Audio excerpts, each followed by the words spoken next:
I've been teaching philosophy here in Quito in Ecuador for the last 7 years now, aiming mostly at practical philosophy.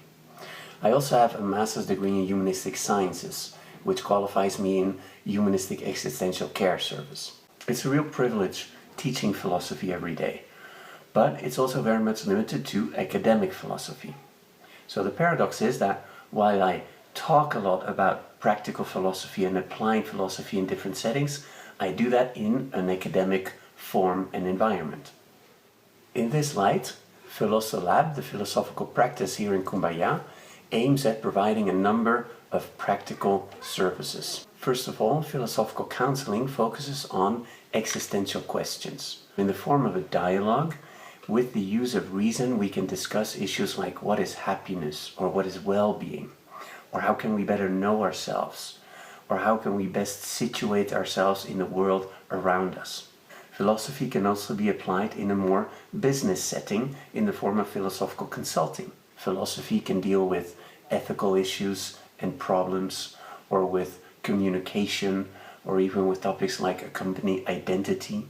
Philosophical consulting in business is especially interesting in the health and care sector, where ethics and existential themes are very much part of everyday practice. Then there's the possibility of philosophical trainings and presentations, where we can discuss in a more class-like environment themes such as happiness or ethical dilemmas or efficient communication. The objective of each of these practices is the same. It is to promote knowledge and philosophical insight, as well as to put that insight and philosophy into practice. So what does philosophy as a practice refer to? It actually calls back to the classical origin of philosophy itself, where philosophy is both a rigorous study of world and knowledge. For instance, Plato, in his Republic, develops the theory of ideas to capture the essence of things and ascertain certain and indubitable knowledge. Or Aristotle, in his Metaphysics, tries and identify what is the first philosophy or the science of being qua being. But classical philosophy also contains a philosophy as a way of life. Plato, for instance, in the first book of his Republic, looks for the essence of justice because it is essential for the good life. Aristotle, in his Nicomachean Ethics, considers that what is most important to all philosophy is happiness or well-being. And later Hellenistic schools will each in their own way look for happiness or peace of mind or a certain tranquility of being. In the Middle Ages we can see a shift in that double origin of philosophy. Philosophy will put itself more and more into the service of religion, establishing eternal truths and determining ways and limits of knowing those eternal truths.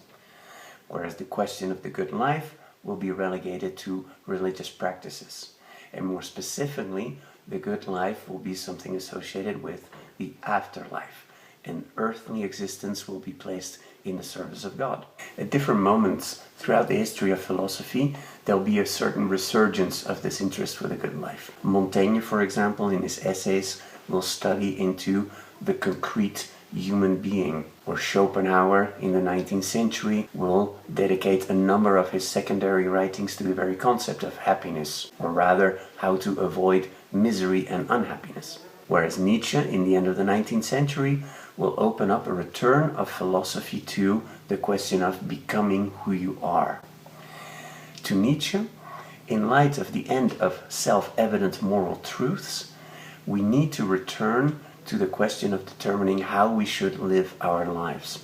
The late Foucault in the 1980s shows both a theoretical interest in philosophy as a care for the self and a very practical interest in seeking to open up spaces for new practices of existence. So with Foucault, and in the last few decades, we have seen a veritable recovery of philosophy as a practice. And this recovery is not limited to academic exercise by professionals, but specifically also contains an exercise in living, an exercise in dealing with happiness, with the meaning of life, with different ways of giving form to our existence, of living with others, of how we organize our work, of how we try and live on this planet. So in its essence, the proposal of philosophy as a practice is that philosophy is not reserved to professionals, Much rather, the philosopher is anyone who seeks to use reason to improve their own lives, the lives of others, or their relations with the surrounding world.